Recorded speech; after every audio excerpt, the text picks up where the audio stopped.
Nesse vídeo, a gente vai ver como calcular o potencial padrão da pilha a partir do potencial padrão dos dois eletrodos que fazem parte da pilha.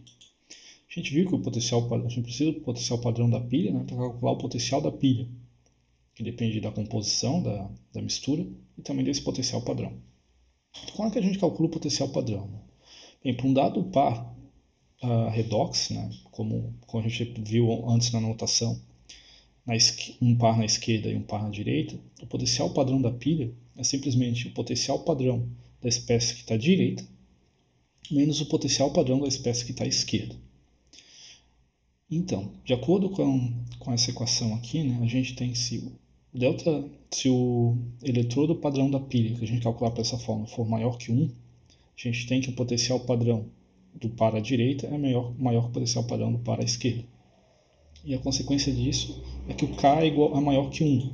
Lembre-se que tem a reação potencial padrão com o ΔG padrão da reação.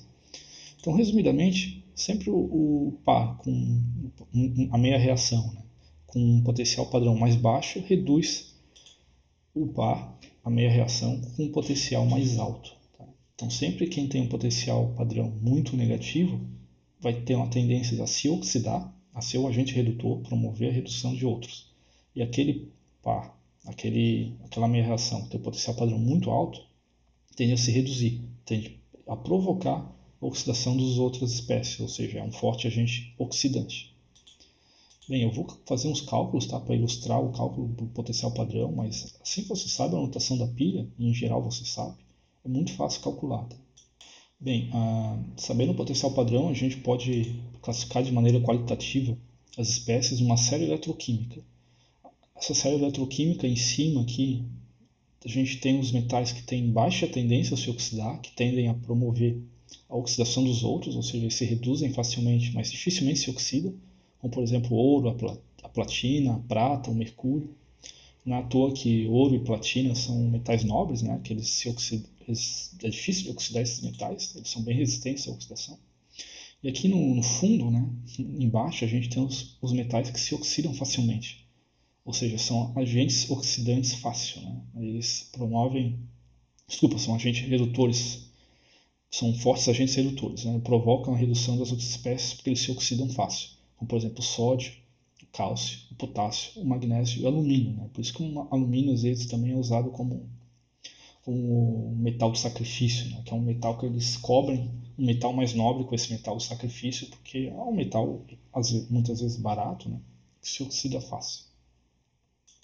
Tem uma outra aplicação no potencial de eletrodo, que eu também vou fazer um exercício relacionado. Aqui com o potencial padrão do eletrodo, né, a gente pode calcular o ΔG da reação, ΔG padrão, né, da reação. E como o ΔG padrão da reação é menos RT ln de K, a partir da medida do potencial padrão da pilha, né, a gente pode determinar também a constante de equilíbrio da reação.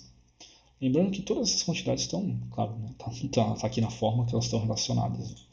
Se o potencial padrão da pilha é positivo, significa que o ΔG padrão é negativo, a reação direta é espontânea, ou seja, a pilha, que a gente, na notação da pilha, a reação acontece espontaneamente, né?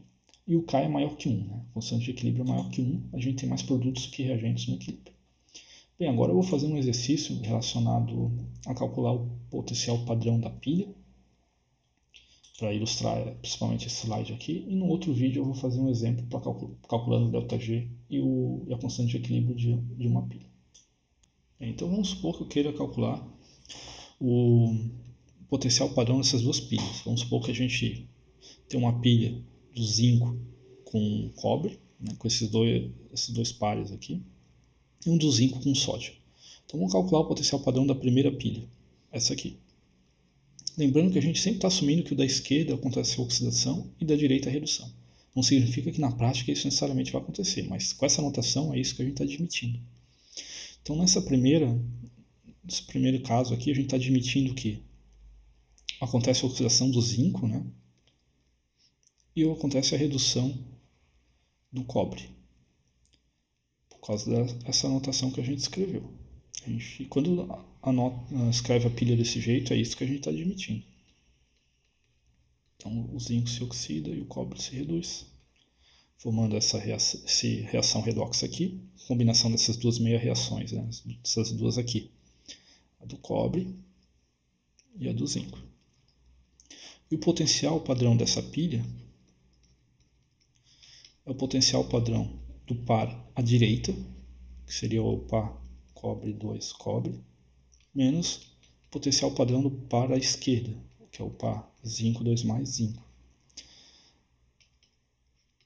Então o potencial padrão da pilha é só pegar o potencial padrão da tabela, tá? Não tenta inverter sinal nem nada do tipo, tá? Só tem esse sinal de menos aqui, tem que tomar cuidado com ele, mas a gente pega os valores aqui da tabela direto. No caso do cobre é 0,34 volts, menos, e do zinco é menos 0,76 volts. Então menos com menos vai dar mais, né? 0,74 mais 0,76 volts. Então o potencial padrão dessa pilha vai ser simplesmente, vai dar 1,1, né? Mais 1,1 volt.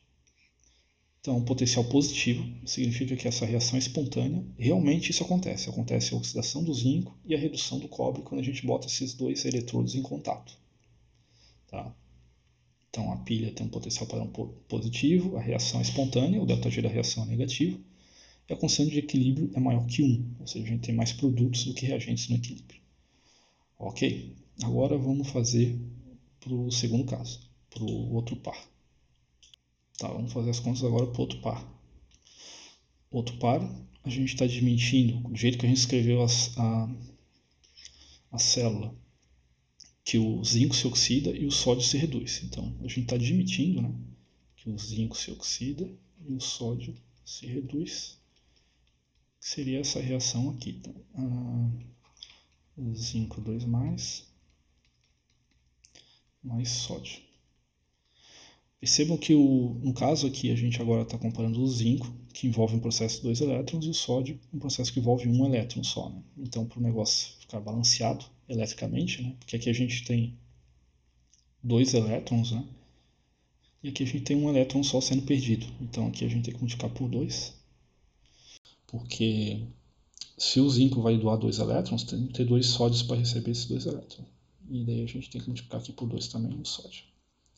Beleza, então essa é a reação. Bem, o potencial da pilha é escrito da mesma maneira que antes.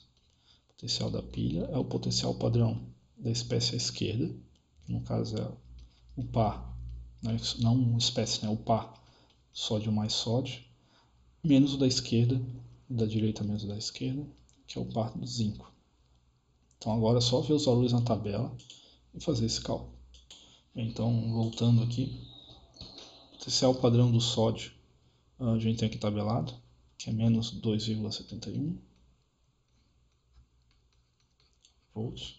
O potencial do zinco a gente tem tabelado, que é menos 0,76 volts. Percebam que mesmo multipliquei o sódio aqui por 2, tá? O potencial padrão fica a mesma coisa, tá? Então, cuidado aí, não inventem moda, que é mais simples que parece. Então isso vai ser menos 2,71 volts, menos com menos vai dar mais 76 volts. Bem, vou precisar da calculadora fazer essa conta aí. Vai dar menos 1,95 volts. Então nesse caso, o potencial da pilha é negativo. O que isso quer dizer, né? Significa que esse diagrama aqui que a gente está supondo que essa reação que acontece, na verdade não é essa reação que acontece, né? Se o potencial da pilha for negativo, significa que a reação espontânea é a reação inversa, ou seja, a redução do zinco às custas da oxidação do sódio. Tá? Então, sempre quando o potencial padrão da pilha for negativo, significa que o processo direto que a gente está admitindo na notação da célula, na verdade não acontece. O que acontece é o processo inverso. No equilíbrio a gente tem mais reagentes do que produtos, e o ΔG, para essa reação aqui que a gente está admitindo nessa notação, aqui de cima, ela tem o ΔG positivo. Tá? Bem, esse é o potencial padrão da célula, o cálculo do potencial padrão de uma célula, de uma pilha. No outro vídeo eu vou fazer separado o cálculo do LN de K e do ΔG de uma pilha.